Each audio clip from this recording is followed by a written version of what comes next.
and the body of a little dead bird. Give. Give. Please, give. Give and grow.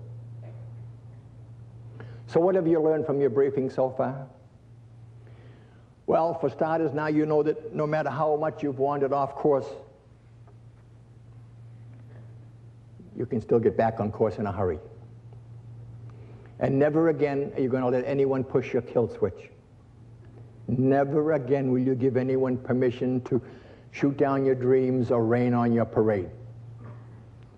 And crisis, there's always one to deal with. It's just as much as part of life and just as common as eating or sleeping. But you know how to cope now. You're going to start living each day in its own little day-tight compartment. Don't think about yesterday and don't think about tomorrow.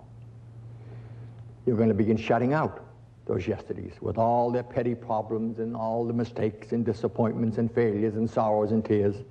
And you're going to bury them deep in the oblivion of the night. And tomorrow, there is no tomorrow, Osler told us. The future is today. The future is now. This day lived earnestly, intently, without a forward-looking thought, is the only insurance we have for the future. Our old friend Robert Louis Stevenson agreed.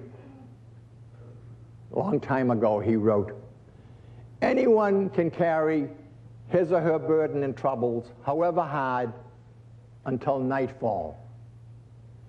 Anyone can do his or her work, however tedious, for one day. Anyone can live sweetly, patiently, lovingly, purely, till the sun goes down. And that is all that life really means. And now that your life is under control, how do you move towards your target of success and happiness?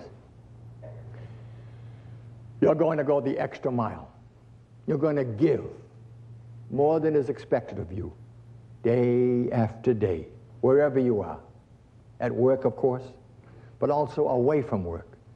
You're going to give of yourself with no thought of any reward. And watch your life fill with sunshine.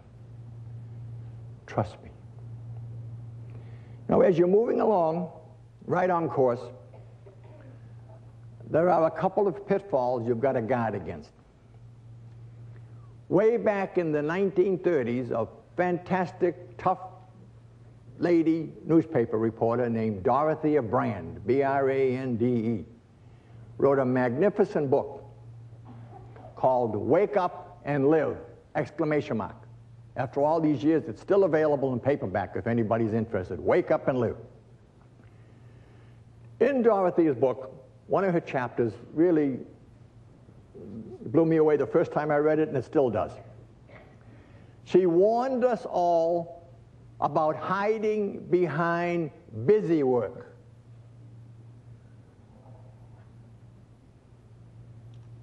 She said, we really are doing a lot of petty, unimportant things all day, so that if anybody comes to us and gives us a real challenge that might really mean something in our life if we tackled it, what do we say? Gee, I'd like to take care of that, but I'm just too busy. I'm striking some chords out there because I know it happens to all of us. We tend to hide. It's so easy to hide behind the petty jobs so that we don't have to tackle something that's really important. Don't hide behind busy work. Another fault that could hurt us, even though we don't realize how much it can hurt us, is when we begin to neglect the little things, the shortcuts we take that really hurt our life. Oscar Hammerstein was in New York one day visiting with a friend who took him in his two-seater biplane out over New York Harbor. And when they got to the Statue of Liberty, his friend went lower and lower until they were circling right over the lady's head. And Oscar said he got a shock once he thought about it that has never really left him. The Statue of Liberty in New York Harbor was a gift from France, created by Auguste Bartholdi, was erected in 1886. There were no airplanes in 1886. The top of the statue rises 305 feet above the water.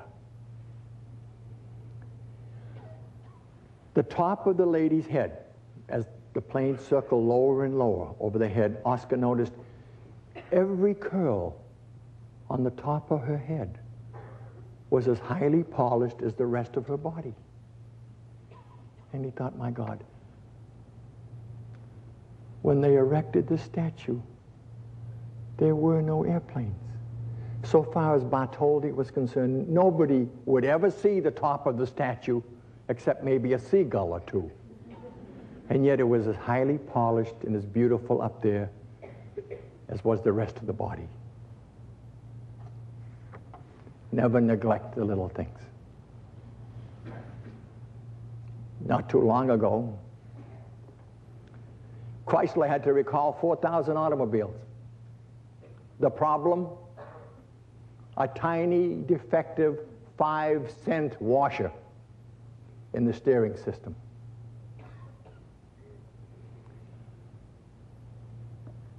And probably the most important mission in your life is that you should do nothing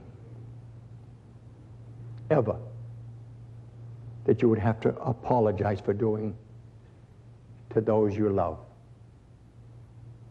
Easy rule. Just do nothing you ever have to apologize to those you love. It's an old poem I've been carrying around for years. It drives that point home better than anything I could ever say. It's called The Face in the Glass. When you get what you want in your struggle for self, and the world makes you king for a day, just go to a mirror and look at yourself and see what that face has to say. For it isn't your father or mother or wife whose judgment upon you must pass. The person whose verdict counts most in your life is the one staring back from the glass. Some people might think you're a straight shooting chum and call you a great gal or guy. But the face in the glass says you're only a bum if you can't look it straight in the eye. That's the one you must please. Never mind all the rest. That's the one with you clear to the end. And you know you have passed your most dangerous test if the face in the glass is your friend. You may fool the whole world down the pathway of years and get pats on the back as you pass. But your final reward will be heartache and tears if you've cheated the face in the glass. Many years ago, on a long stretch of 30 miles of white beach, an old man kept trudging along, reaching down, picking up a beached starfish and throwing it back in the ocean. And he'd go a little further, and he'd pick up another starfish that was up on the beach and throw it back in the ocean. And he kept doing this until a young jogger came along, and the young jogger stopped and watched him for a while and finally said, "Oh, man, what are you doing?" And the old man turned and said, "If the sun comes up and shines on this beach, these starfish will all die. I'm just trying to throw them back in the water to save their life." And the young lad said, "Sir, you're wasting your time. There's 30 miles of beach. There have got to be millions of starfish beached. Do you think you make any difference at all? And just then the old man reached down, picked up another starfish, and flung it back out into the water, and turned to the young man and said, I made a difference to that one, didn't I?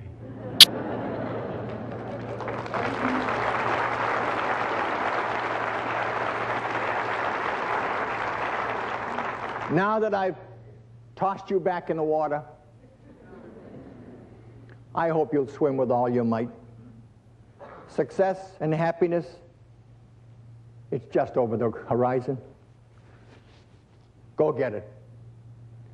A great race driver and teacher, Bob Bondurant, who has driving schools all the way across the country, in an interview once said that so many of us could have avoided the accidents, automobile accidents we have, if we had hung on to the wheel and stayed with the car a little more. You know, we see an accident coming, we tend to let go and turn away, and bingo. He said if we held on to the wheel a little longer, as the accident is approaching, half the time we could have saved the accident, not have it happen. Happens to so many of us too.